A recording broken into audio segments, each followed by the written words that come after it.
오늘은 2023년 6월 16일 금요일입니다. 그저께와 어제 연방의회 상원의원 무소속이죠. 리디아 소프가 의회 발언 시간을 통해서 자유당 소속 상원의원 데이빗 벤이 자신을 학대하고 성폭행한 것을 폭로하였고, 이에 대해서 자유당 대표 피터 더튼은 조사가 끝날 때까지 데이빗의 혐의를 그대로 인정하지는 않겠지만 일단 데이빗을 자유당에서 쫓아냈습니다. 데이빗은 지가 그런 일 했을 리가 없다, 그런 일 없다, 기억이 없다, 이러면서 피터 더튼의 결정이 공정하지는 않다, 이렇게 말은 했어요. 공항에서 말은 했는데, 그 이후에 또 자유당 소속인, 같은 당 소속인 예전 의원인데 아만다 스토커라는 예전 의원이 3년 전에 실은 데이빗 인마가 어떤 모임에서 자신의 엉덩이를 2차례 이렇게 옮겨 쥐었나 봅니다. 그런 부적절한 행위를 했다, 이렇게 폭로를 했습니다.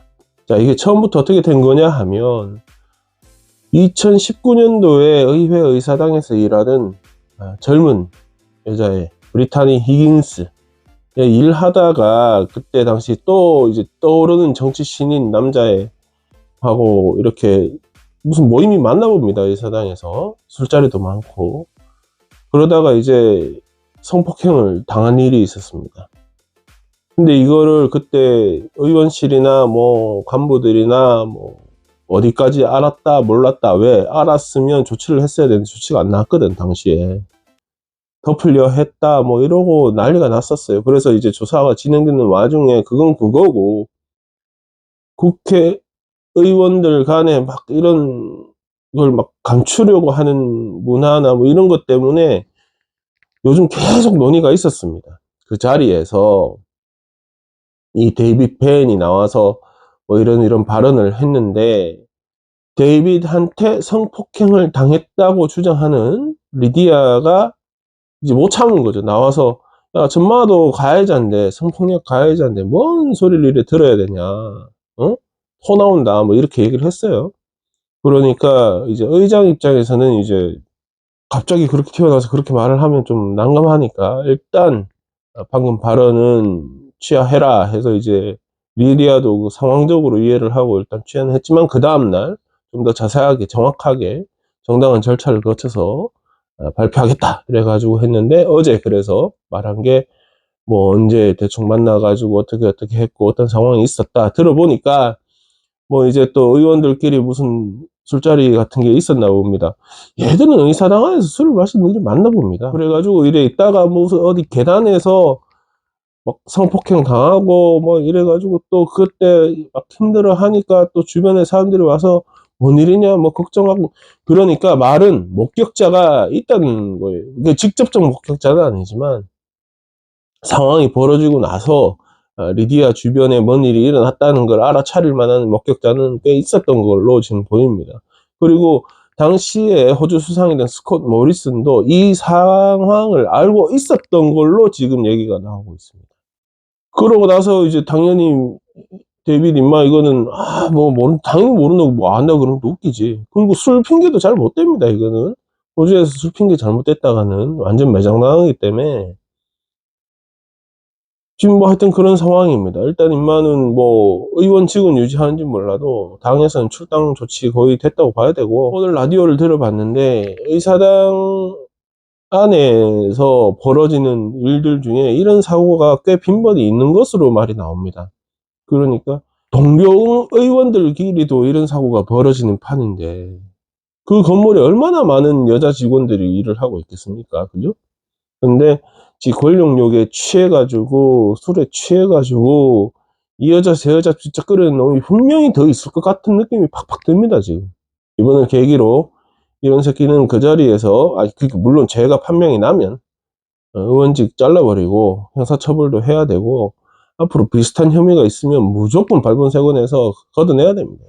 어제 발표된 빅토리아주 범죄 통계에 따르면 애들이 하는 날강도 범죄가 참 늘었다고 합니다. 통계가 저번 3월까지 이전 12개월을 분석한 건데 총 범죄 건수가 49만 6,589건. 그러니까 거의 50만 건 조금 안 되고, 그 전년 기간에 비해서 5.6%가 늘어난 거라고 합니다. 영어로 aggravated residential burglary. 그러니까 이게 집에 그냥 단순히 들어가서 뭘 훔쳐 나오면야 도둑질인데, 들어갔더니 사람이 있는 거지. 아니면 사람이 있는 걸 알고 들어갔거나. 그래가지고 막 폭행도 가하고, 막, 그러고 물건, 이런 범죄. 그러니까 사람이 집에 있는 상황에서 주택에 침입하는 도둑질 겸 강도 범죄가 30%나 증가하였다고 하는데, 그중에 10대 비중이 86.7%나 증가하였고, 또 이 범죄 저지른 놈들 연령대가 15세에서 17세 사이가 가장 많았다고 합니다. 딱 제가 싫어하는 그 나이대 그거죠. 전체 통계에서도 세상에 10살에서 14살 사이 애들 연관된 범죄가 44.6%, 50% 거의 뭐 증가했다고 합니다. 10대의 중요 폭력 범죄에 대한 집중 단속을 벌이고 있는 가운데 이렇게 집중 단속한 게 제가 알기로는 꽤 된 것으로 알고 있습니다. 요즘 경찰이 이 10대 애들이 모여서 자기들 나름대로 이제 그 갱단, 우리로 치면 거의 조폭? 조직 도둑놈? 조직 강도? 하여튼 그런 걸 조직해가지고 이것들이 움직이는데, 상당수는 경찰이 이미 파악을 하고 있고 모니터링을 하고 있다고 합니다. 그러다 보면 이제 잡히는 놈도 있고 잡는 놈도 있고 전략적으로 좀 놔두는 놈도 있고 할 텐데, 아까 기간 12개월 동안 450명 10대 깡패들을 체포했다고 합니다. 하여튼 뭐 요즘 강도질이나 뭐 차가 뭐 도난당했다, 집에 뭐 침입했다, 뭔 일만 벌어지면 하여튼 10대인 경우가 많습니다. 제가 봐서는 이 빅토리아주 문제는 지금 경찰력이 부족한 거, 그게 제일 문제이지 않나. 아무래도 경찰이 계속 눈에 지속적으로 띄기 시작하면 이 나쁜 마음 먹은 놈들이 함부로 못 움직이지 않겠습니까? 저도 뭐 가끔 운전하다가 경찰 사이렌이나 경광등만 봐도 움찔움찔해서 내가 운전 제대로 하고 있나 이렇게 다시 한번 보게 되는데, 하여튼 경찰력을 절대적으로 많이 늘려가지고 좀 눈에 많이 띄게 좀 해줬으면 좋겠습니다. 아니 뭐 가짜 뭐 인형이라도 어디 내놔둔가, 우리나라처럼. 마리부농 시티 카운슬이 수제 맥주 공장, 수제 맥주라고 하기에는 얘들이 규모가 너무 커졌어. 하여튼 문도그라고 보신 분들도 있을 겁니다. 얘들이 제출한 프랑코 코쪼, 여기 이제 푸츠크레이 시장 그쪽 주변에 있는 건물입니다. 그 개발 계획을 최종 거부했습니다. 문도구청이 어제 이 공문서를 받았다고 하는데, 주변에 차량 이동하는 것과 보행자, 자전거 이용자 너무 위험하다라는 거 하고, 또 지역 특성상 주류 판매 소비 때문에 막 좀 많이 안 좋은 상황이 벌어질 수도 있다는 점, 그리고 니들이 그걸 개발하면 차도 많이 주차할 수 있게끔 주차장 확보가 돼야 되는데 그게 불가능하다, 뭐 이런 것들을 들어서 거부를 했다고 합니다. 그러면 이제 문도구 측은 이제 60일, 2달 내에 이 재심을 청구할 수 있는데, 얘들 원래 목표가 이번 여름엔 오픈한다 했거든요. 그럼 공사하고 오픈하려고 하면 시간이 꽤 걸리는데, 지금 60일 내에 리뷰, 재심을 요청을 해가지고 어떻게 된다 쳐도 이번 여름은 어려울 것 같습니다. 그래서 얘들은 그 전에 이제 마리부농 시장하고 개발 계획부 뭐 이런 게 있을 거 아닙니까? 거기 부장하고 만나서 어떻게 타결점을 한번 찾아보겠다, 뭐 이런 입장입니다. 문도구는 원래 아보트포드에 지들 본부가 있죠. 공장이 있고 뭐 한데 거기 매장도 쪼매나게 있고, 그리고 또 프레스톤에도 매장이 하나 더 있는데, 최근 한 10년 됐죠.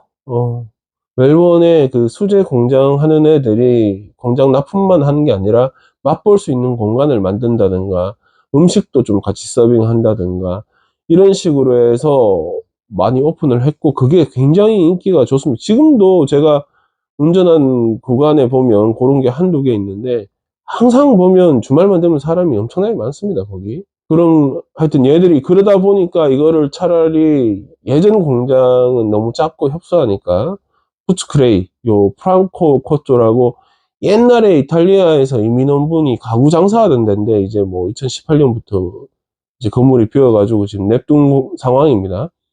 요 자리가 뭐라 그럽니까? 눈에 되게 잘 띄는 자리입니다. 자리가 꽤 좋습니다. 골로 옮겨가자. 이제 본부도 하고 매장도 좀 더 크게 하고 또 아버츠포드는 매장 전문으로 돌리고 뭐 어떻게 이런 계획을 잡았는데 이번에 그냥 물이 건너간 겁니다. 처음에 계획서 냈을 때만 해도 지역 상권은 되게 환영을 했죠. 아무래도 이런 게 하나 떡 생기면 되게 사람들이 많이 오는 건 사실이니까. 근데 이제 카운슬 측에서는 도시개발부에서는 뭐 그거 외적인 걸 봐야 되니까 이번에 반대를 했고, 어제 안 그래도 마리부동 시장이 인터뷰를 했는데 이거 우리 저 의원들이 투표해서 안 된 게 아니고 저 계획부에서 허가를 안 내준 거다 이렇게 얘기는 하더라고요. 건물 모양 이렇게 자세히 봤는데 보시면 저는 예전에 제가 한국에 있을 때 자주 가던 그 기본 반찬 쫙 깔아주는 그 왜 양식 어장 그 회 파는 집 있죠? 그렇게 생겼어. 그런 거 하면 잘 될 것 같기도 해. 어차피 뭐 한국 가서 이제 회도 못 먹을 텐데. 안소니 알바니지 호주 수상이 또 다른 공휴일을 지정할 수 있다. 이렇게 발언을 했습니다. 한 언론사하고 인터뷰를 했는데 이제 7월 20일입니까? 그때 이제 피파 월드컵 그 여자 축구 대회가 열리지 않습니까? 호주하고 뉴질랜드 두 국가가 공동 개최인데 시드니에서 아마 제가 알기로는 제 기억으로는 마틀다 호주 국가 대표팀 여자 대표팀하고 아일랜드하고 이렇게 첫 개막전이 열립니다. 하여튼간에 거기서 우승을 하면 우리가 공휴일을 지정할 수 있지 않겠냐 이렇게 얘기를 했습니다. 물론 이 공휴일이라는 게 주정부에서 또 결정을 해야 되는 게 있기 때문에 주정부 입장이다라고 말은 붙였는데 뭐 그렇죠. 뭐 솔직히 다들 노동당이고 타스마니아 빼고 다 노동당이고 관계도 다 좋고 또 수상이 이렇게까지 얘기했는데 주정부 입장에서 뭐 다니엘이 난 싫어. 다니엘은 그럴 수 있겠다. 하여튼간에 뭐 공휴일 되지 않겠나. 문제는 우승을 할 수 있냐 없냐 이게 문제인 거지. 안소니가 이번에 이래 말한 배경은 저번 월드컵에서 생각보다 남자 축구 대표팀 얘기입니다. 월드컵에 생각보다 호주가 되게 잘했잖아요. 그러면서 그때 이 양반이 야 만약에 사커루가 우승하면 우리 그때 임시 공휴일 지정하겠다 이런 말을 한 적이 있습니다. 그러니까 이번에도 마틀다가 우승을 하면 공휴일로 지정을 해보면 안 되겠냐 뭐 이런 말을 한 거죠. 좋습니다. 우승을 할까 말까 그게 문제인 거지. 그리고 어제 아르헨티나 국가대표팀하고 호주 국가대표팀 사커루하고 친선 경기가 있었습니다. 경기장은 북경이라고 하더라고요. 이게 되게 보통 아르헨티나 아니면 호주에서 해야 될 텐데 북경에서 했다. 그게 딱 듣자마자 이건 뭐 돈 벌려고 작정하고 덤빈 거구나 뭐 이런 생각이 들었는데 그 경기장 분위기는 뭐 언론 기사 봐서는 뻔했다고 합니다. 전부 아르헨티나 응원하고 특히 메시 뭐 누굴 보러 가겠어 거기 메시 보러 가는 거지 다. 그래가지고 뭐 한때 입장권이 뭐 거의 호주 달러로 1000불까지 육박하고 그랬다고 합니다. 하여튼 이 경기에서 또 쇼잖아. 그러니까 시작하자마자 메시가 70몇 초인가? 만에 골을 바로 한 골 넣었어요. 그래가지고 결국 아르헨티나가 2대0으로 이겼다고 합니다. 내가 봐서는 역시 이 목적에 용도에 맞는 골을 넣었다 메시가. 역시 신이다. 벌써 금요일이 됐습니다. 요즘은 시간이 진짜 빨리 간다고 느껴집니다. 늙으면 그렇다나 뭐 여튼 끝까지 다 봐주신 분 감사합니다. 즐거운 하루 되시고 또 즐거운 주말 되시기 바랍니다.